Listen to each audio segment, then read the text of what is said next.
Hey guys, welcome to our official YouTube channel Knowledge and Education. আজ আমরা জিডিপির fifth part নিয়ে আলোচনা করব। আগের পার্টে আমরা দেখিয়েছি জিএনপি জিনিসটা কি, gross national product.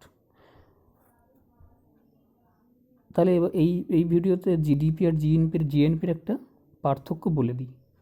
GDP activities within the border of a country by both citizens and foreigners বলেইছি, এখানে ইন্ডিয়া প্লাস ইউএসএ থাকবে। কিন্তু যখন জিএনপি হবে তখন অনলি ইন্ডিয়ানস প্লাস অন্য দেশে যে সমস্ত ইন্ডিয়ানরা কাজ করছে সেই সব ইন্ডিয়ানদের ইনকাম, এটা হচ্ছে জিএনপি।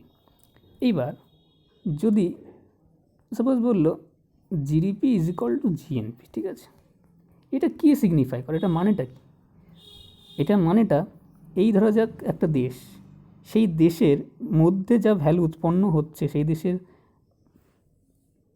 দেশের নাগরিকরা যা ভ্যালু উৎপন্ন করছে,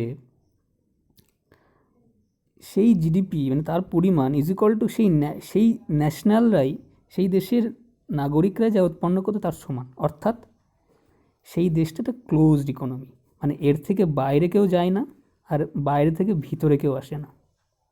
যেমন নর্থ কোরিয়া ভালো একটা এক্সাম্পল, যে পিয়ংইয়ং যা রাজধানী, কিং জং উন, এটা নিয়ে ফার্স্টে আমরা ভিডিও বানিয়েছিলাম যে কিং জং উন আদৌ জীবিত না মৃত। তো নর্থ কোরিয়াকে এটা ক্লোজড ইকোনমি, কারণ কোনো নর্থ কোরিয়ান সিটিজেন্স বাইরে কাজ করে না আর বাইরের কোনো ন্যাশনাল নর্থ কোরিয়ায় কাজ করে না। তাহলে ওখানে GDP is equal to GNP. এবার যদি জিডিপি গ্রেটার দ্যান জিএনপি, তার মানে কি? মানে ফরেন ন্যাশনাল যারা সেই দেশে কাজ করছে তাদের পরিমাণটা বেশি দেন ওই দেশের ন্যাশনাল যারা অন্য দেশে কাজ করছে। তার মানে এটা একটা ওপেন ইকোনমি, এখানে good levels of foreign investment আছে, অর্থাৎ ফরেন থেকে আসছে কিন্তু বেশি, কিন্তু ভিতর থেকে বাইরে বেশি যাচ্ছে না, সেটা হচ্ছে তখন হলে গ্রেটার দেন হবে।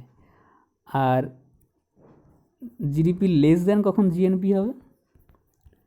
যখন আউটবাউন্ড এফডিআই যাবে, অর্থাৎ এই দেশ থেকে এই দেশে যখন ইনভেস্টমেন্ট বেশি হবে তখন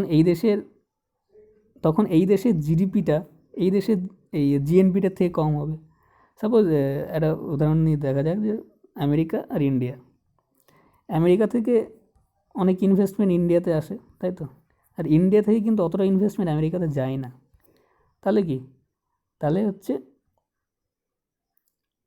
এর থেকে আউটবাউন্ড এফডিআই আছে কিন্তু ফরেন ইনভেস্টমেন্ট তত যাচ্ছে না, সেই জন্য এখানে জিডিপি লেস দেন জিএনপি, ঠিক আছে। এইটা হচ্ছে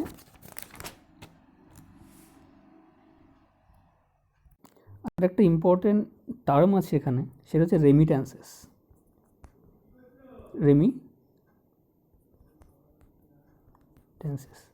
রেমিট্যান্সেসটা কি? যে ধরা যাক ইন্ডিয়ার অনেক ন্যাশনাল তারা তো বাইরে কাজ করছে, মিডল ইস্টে অনেকেই কাজ করছে, কাতার, কুয়েত, সৌদি আরবিয়া, ইউএই। তো সেই সব দেশ থেকে প্রত্যেক বছর একটা অ্যামাউন্ট ইন্ডিয়াতে এসে পৌঁছায়, মানে ইন্ডিয়ানরা ওই দেশে যা ইনকাম করছে ইন্ডিয়ানরা ওই দেশে যা ইনকাম করছে তারা ইন্ডিয়াতে পাঠায়। ওই যে আসছে একটা, ওটাকে বলা হয় রেমিটেন্সেস। আর ইন্ডিয়া হচ্ছে সব থেকে হাইয়েস্ট রেমিটেন্স পায় আর কি, মানে অর্থাৎ ইন্ডিয়ান ন্যাশনালরা বা সারা বিদেশে ছড়িয়ে আছে, ইন্ডিয়ান ডায়াসপোরাটা অনেক বেশি এবং তারা অনেক টাকা ইনকাম করে, যেখানে ইন্ডিয়ার রেমিটেন্সেসটাও অনেকটা বেশি হয়। আরেকটা টার্ম সেটা হচ্ছে ডেপ্রিসিয়েশন।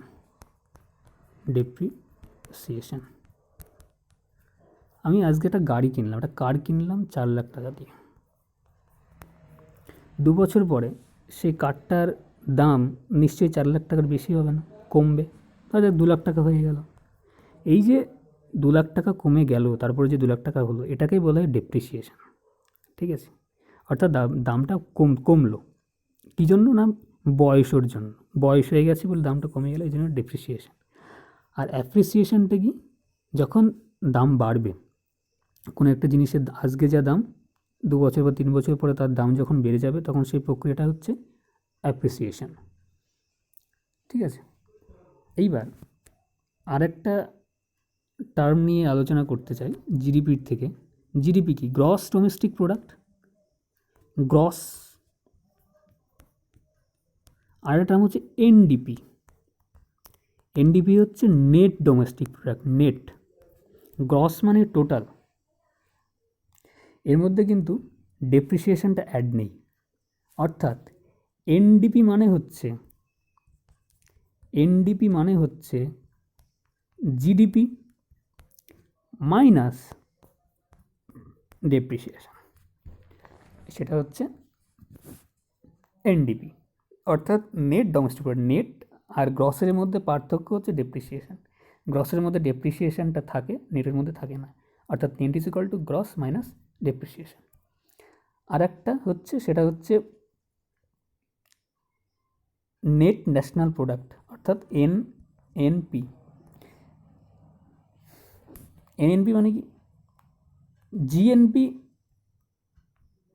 মাইনাস ডেপ্রিসিয়েশন, তার মানে, তাই না? ঠিক বললাম। জিডিপিতে যখন আমরা এনডিপি করছি তখন সেক্ষেত্রে আমরা করছি কি, জিডিপির থেকে ডেপ্রিসিয়েশনটা বাদ দিচ্ছি।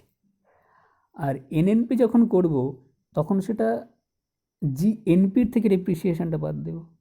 ঠিক আছে, অর্থাৎ NNP is equal to GNP, অর্থাৎ gross national product minus depreciation. ঠিক আছে, আশা করি ভিডিওটি ভালো লেগেছে। Please like and share and subscribe the channel. Thank you, have a great day.